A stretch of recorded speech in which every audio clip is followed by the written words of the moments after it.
All right, so this is where we are right now with the table. And if you recall, this is where we want to be when we're finished. So let's continue and see if we can style things. Now notice that my first two rows are actually, they have some similarities but some differences. So I'm going to want to style these separately from the rest of the rows. Now there's a way to do that. And the way to do that is to create different parts of your table. So I'm going to go in, and before the first tr, I'm going to create something called the thead. This is a table head. I'm going to take that end tag, and after that, those first two rows, I'm going to end the thead. So let me go here, and there we are. So let me create some space around it so you can see it a little bit more clearly. But this is what I just created. So here's the thead, and I might as well take these and indent them a little bit further so that you can see that those are part of the thead. So basically the reason for creating the thead is to create an area where I can create special styles that will be separate from the rest of the table. Now for the rest of the table, I can call that the tbody, tbody, just like that. And I'll take the end of that and I'll put that at the end of the rest of the table rows. So I'm going to go all the way down to the end of the New Orleans section, and I'm going to put the end of the tbody right there. Now if I wanted to, I could also create a row or rows at the end with the tfoot tag. But in this case, we're not going to need that. So today we're just working with the thead and the tbody. All right. Now there is now if we take a look at what I've just done, you'll see that there really isn't very much difference at all. As a matter of fact, there's no difference. I just reloaded and it didn't do anything. That's because we didn't actually add any styles. What I did was I just separated two parts of the table. Now there's the head, which is the top two rows, and then there's the body, which is all the other rows with the information in them. Now, there's another way that you can set things in the table. If you recall, at the top here, not the top row, but the second row now has the table headers.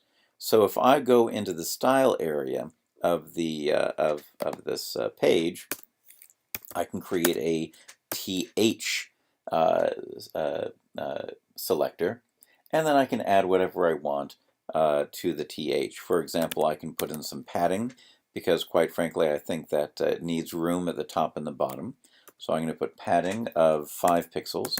Now this will also create padding on the left and the right, but because there's already space there, that padding is not going to make any difference. Mostly this padding is for the top and the bottom.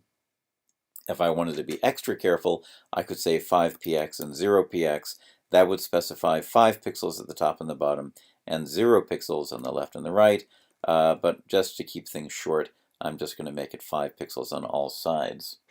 Then I'm going to make these a little bit bigger. I'm going to make the font size 14 point.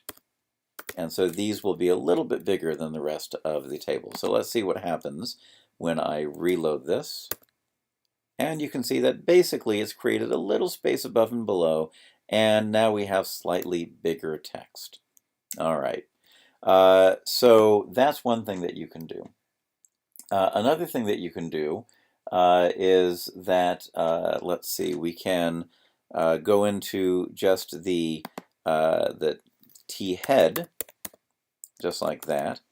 And now the table headers are already centered, but I would like to center this line as well.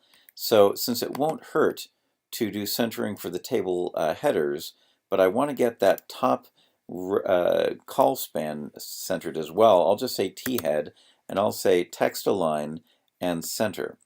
And that should have the effect of only changing what's in the head, those first two rows, not the rest. And so if I go in here and if I reload, you'll notice that now this line is centered. And that's the effect that I wanted to get. All right. But what I'd like to do next is affect different lines of the table head. different rows of the table head. For example, what I'd like to do is I'd like to have a different font size for this first row only. The what's famous in big United States cities. I'd like that to be 20 points, which is different from the 14 points that I've got down here. So there's a special way that we can do that, and that is something called first child. This is a pseudo-class. We studied this in the book and probably in class, but we're going to go for a thead, but I'm going to add a colon here, and we're going to create a pseudo-class, and that's going to be first child. Now, what does that mean, first child? Now, the thead actually has several parts in it, and those are the TRs, the TDs, and the TH. I want to affect the table rows. Now, notice I've put 2 elements before the pseudo class. What does this mean?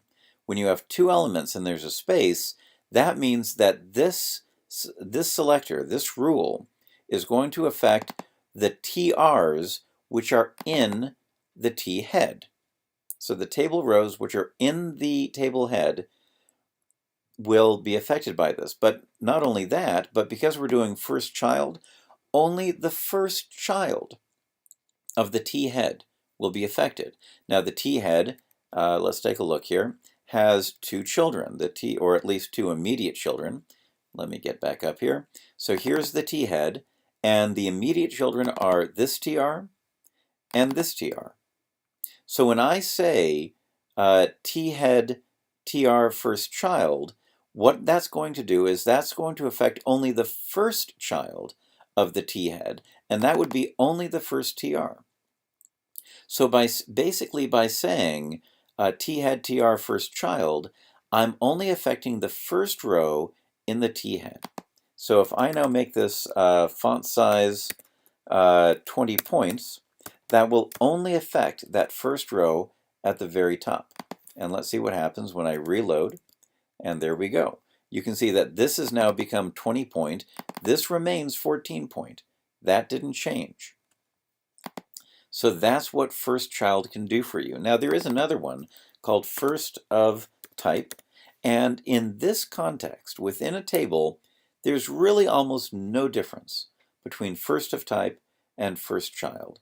But if you do first child, that basically means that you're working with something that's inside another element. This is a child of another element.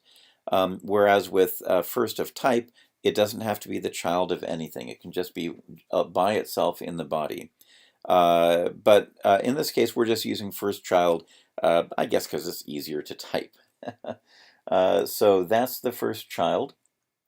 And now I'm going to do what you might guess is coming up. That's the thead, TR, and here's another one called last child, like that. Now the last child is actually very similar to the first child, except instead of affecting just the first one, it affects just the last one, as you might guess. So I'm going to try to give something to that. I'm going to give it a font family.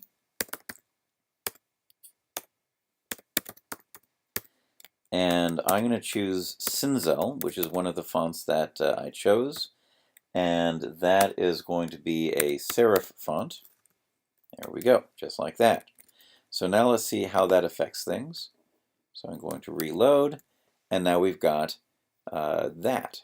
So now the font, so you can see that of the 2 rows in the thead, the first child pseudo class affected only that first row, and the last child only affected the second row, which is the last one in the head.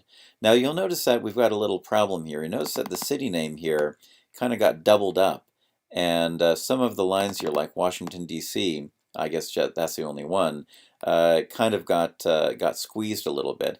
So I would like to make this entire column. I would like to make this entire column a different width. Now, one problem with that is that we don't have one element that has the ability to change an entire column. As you recall, the th, td, td, td, td, many different tags, ths and tds, make up this column. So how do we change only these ones over here? I'd like to make, not only would I'd like to make this to be wider, give it about maybe a width of, let's say, 100 or 150 pixels, but I would also like to make these city names bold. So what I'm going to do is something very similar to what I did before, but this time I'm going to say anything that's in a TR, if it's a TD, then the first child, that means the first TD in a TR, is going to have a width of 140 pixels, just like that. And let's see how that affects our table. So we should see this, this column expand, and there it goes. So now you can see, since this column expanded, we got the city name all in one line, Washington, D.C. is all in one line. So these columns automatically got a little bit squeezed in, a little bit narrowed, but that comes out looking just fine. So we're going to keep it like that. And I also want to make these city names bold. So I can do the same thing here. I can say inside each TR, the first TD will have a font weight, and that font weight will be bold. I could also do one of these numbers if I'm going to use a font which has those numbers. And I think I'm going to do that. Let's choose 900, because we're going to use the Roboto font. But right now I think that should have an effect, and indeed, as you can see, it made that first column bold. So by using the first child and last child pseudo-classes, I was able to do styling for the first row in the t-head, the last row in the t-head, and also the first TDs in each column. So there we go. That's the end of this video, and we're going to pick up with more styling in the next video. So again, I'm going to focus in on what we did here so you can keep this open while you create your version of what we just did.